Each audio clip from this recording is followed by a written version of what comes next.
Hey guys, it's Maxie here and welcome to the latest edition of the Young Team. You join us after the January 2025 window, where the winds of change have certainly passed upon us.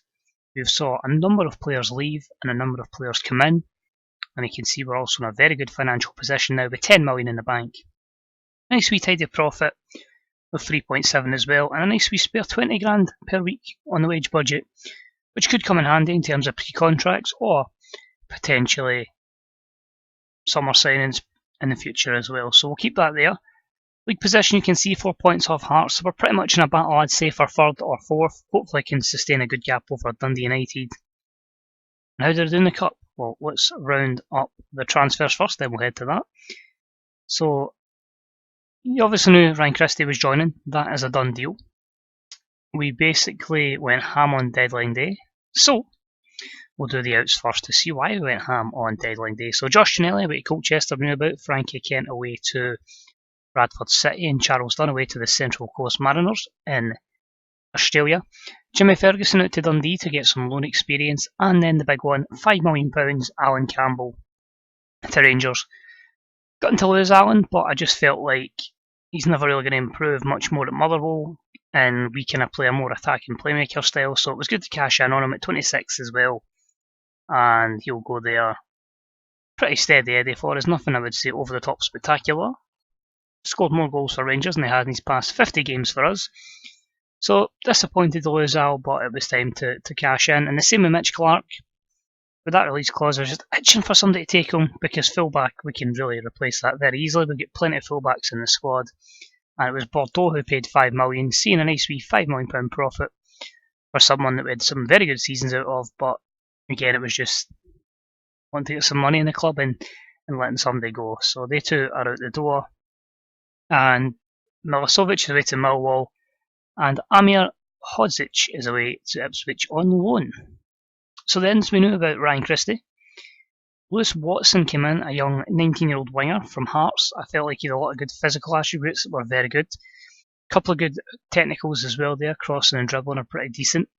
Mentally was pretty good, and I feel someone that can push on and probably face Chris Cadden out of the squad. Danny comes in from Southampton on loan. Just a good young defender, quite good physically again, give him good mentals and the basics attributes you want in technical defending. So someone, again, that can give us a bit more depth at the back on loan. Lewis Ferguson comes in 180 grand from Pompey. Good box-to-box midfielder for buttons, low wage as well. Someone I think we can develop on and sell within 2 seasons. So really happy to get Lewis on board. It was good for me at Leeds. And that was at Premier League level in England, so I'd like to imagine he'll do the job here. Daniel James, yeah, not too good in this, but I just felt like good pace, some good skills, can play in either wing, smallish wage as well. I just felt like someone we could get in again, sell on for after 2 seasons hopefully. So someone again that's got a point to prove maybe. God is in, Loy Moult, just kind of wanted to sign Loy Moult. For obvious reasons, Motherwell hero. So that was an absolute no-brainer to bring him back, and hopefully we can get some of his old form back. He's in for 40k nearly. Ross McCrory came in pretty much to play halfback or Alan Campbell's replacement. But I just feel like, again, somebody we can kick on, develop and sell for 2 seasons, possibly for the same amount we sold Campbell for. And we've paid buttons for him, so I'm quite content that we can do well with Ross McCrory. And then we just threw £4 million nearly at Nacional striker Massimo Adesso. First touch is a bit iffy, but everything else is pretty good. Maybe a bit worried about concentration and decisions, but physically good. A proper pressing forward. Good work rate, good teamwork. Can finish a ball. Technique's good. A couple of good set pieces there with free kicks are okay, but penalties are decent. I think he's someone we can kick on at the age of 20 as well, and really turn him into a guy that can get us a big bit of money in the future. So why deadline day was busy. In terms of since you last joined us, against Kelly, 3-1 win against Schalke, a friendly. 4-0 win against Elgin. We decided to cancel the second friendly to the rest players. So good to get the 4-0 win. 2 goals for Ryan Christie after goals from Greg Taylor and Eamon Brophy. Stephen Duff sent off for the home side, which we'll see Inverness in the next round. So Inverness in the next round, and obviously PSV in the Europa League. Hibs was so close to a victory, even Brophy giving us the opener at 2 minutes to go, and Florian Kimberry made it 1-1, so disappointed there. A good 2-0 win against Inverness in the league. Goals for Chris Cadden and David Turnbull gave us a nice 3 points, and stealing a point at Ibrox was brilliant. Jordan Mabola put the home side ahead, and in the 90 plus 4, on loan Celtic star Mark Farquhar blasting home, all out attack, everybody forward, steal a point. And then, unfortunately, had to rest a few players that were a bit fatigued from the last game, and a 1-1 draw against Dundee. Harry Walker put the home side ahead, but Richard Tate equalised 2 minutes later. The likes of James Adesso and Christie all come on for their debuts. Well, minus the latter who'd played a couple, just not to be on this occasion. So yeah, this one's massive. It's 3rd against 4th, so you win this against Hearts. We just get back to competitions, we go 1 point behind, but should the home side win, it really does put it tricky. We can catch them, but it will be tricky because I want to prioritise the Europa League and try to get as far as possible, financially benefiting the club, and of course reputation boost, which can always help in the bid to get closer to Rangers and Celtic, because ideally I do want that league championship pretty soon, and after that it's all guns blazing for the Champions League. I don't know how we're going to do this before 2030, but that is the aim. So there's your team. Pop, Tate, Murray, Curry, Ralston. Porteous will play as a half-back at the moment. I don't really have anyone ready. No, McCrory's actually back. We'll fire him in. So, fire in Porteous. But middle on the left, Turnbull and Farquhar in the middle, Cadden on the right, and Brophy up top. It gives you a lot of options in the bench, a lot of quality in the bench. Let's see how we do. This is the big one. We'll keep Curry and Farquhar in because they are vital, and this match is absolutely massive. So Ross McCrory will get the number 54 shot, and Liam will get the number 59. Probably victims of the fact that we've used so many squad numbers so far. So Hearts line up 4-2-3-1. Tennant's obviously a danger man, as is the three behind the striker. Odetayo, Brian Coffey, and Uche Ikepezu. Harry Cochrane's still there. Mental, that's the fact. Pretty much close to the same season. My Plymouth save, he's valued at 8 million and balling for me in the Premier League, so he was someone I actually looked at in this window there, but just felt Hearts wanted too much. Here's Turnbull, ball in. If we can get this back in and cause them problems. Curry, Murray. Middleton goes long. Not a counter attack. Come on, press high and win it. Back to Glenn Middleton. Oh, he's done his man. Cadden will chase it. It's just lots of balls in the box. Tries an swing on his weak foot. Ralston. Anybody want to pull the trigger? Tate, Turnbull, Ralston. There we go.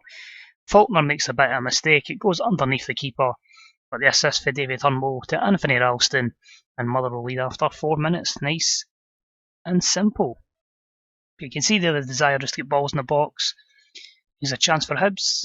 For Hearts even though. Don't tell any Hearts fans I said that. Unlucky there for Uche as he hits the post and then it was offside.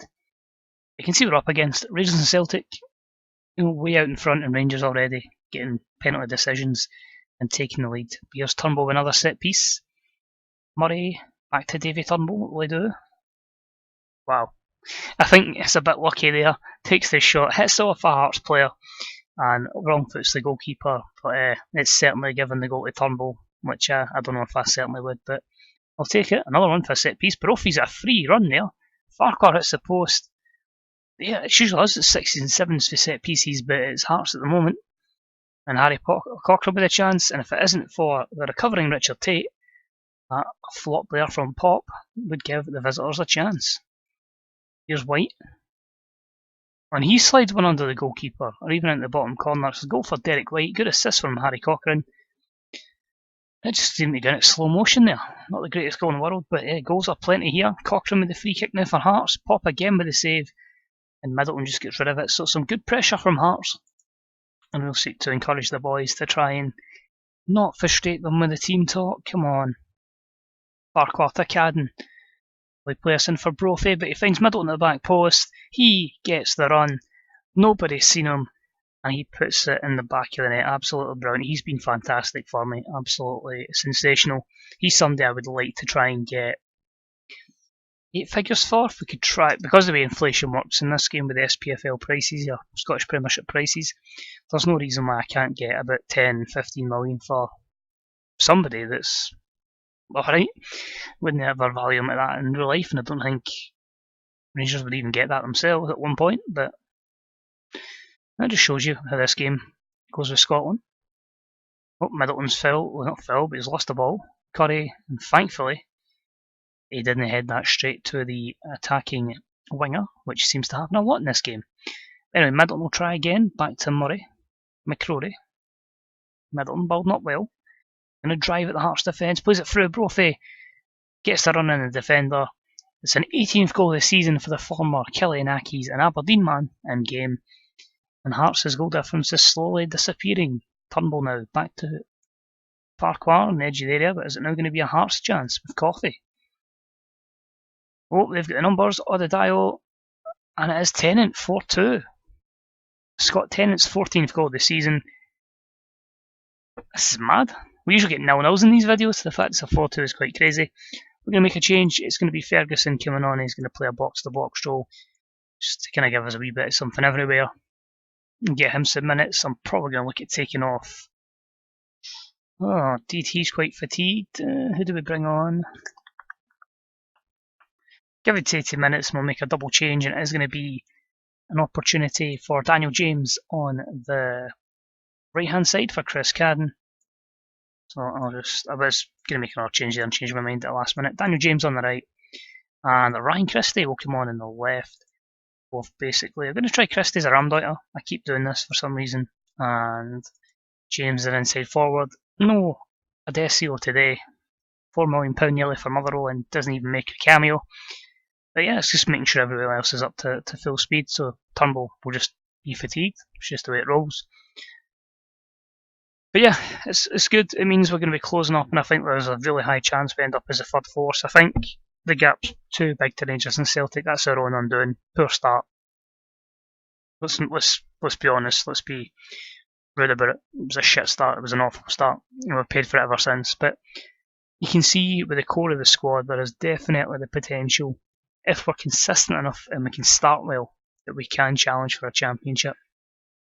And that will certainly be the aim next season, to go for that title. But we won't give up. I don't think we'll ever catch them this year, but we'll certainly make sure we can make third place as comfortable as we can. So a good win as we head next to the Scottish Cup, so that'll be interesting to see how we do. But yeah, a 17-point gap behind Rangers, 20 points behind Celtic, with only 39 to play for. Third place, I think, is your limits here, but yeah, we'll go for it, and hopefully good Europa League run. So cheers for watching us. Of course, there's only one game I think we can do as the next video, and that will be that home tie next week in game, or tomorrow if you're watching this continuously on YouTube against PSV, and hopefully we can put in a good performance and be competitive there. So just watching, much appreciated. Let me ask you a wee question. When do you think I'll actually win the league? Do you think you can do it next season, or do you think it is going to be a long way off? And if you hazard a prediction for when this Champions League going to come, let me know. I do want to try and get it before everybody jumps to FM20, but if not, I'll keep uploading daily until we get it, basically, because that'll be the last FM content. But yeah, cheers as always for watching, much appreciated. After that as well, I'll probably do a roundup of all my FM19 saves, which there's been a lot of, because we've done that initial challenge at the start and went to some cool countries. But yeah, cheers, I'll see you soon, and hopefully we can cause a wee upset against PSV. Enjoy your day. Bye bye.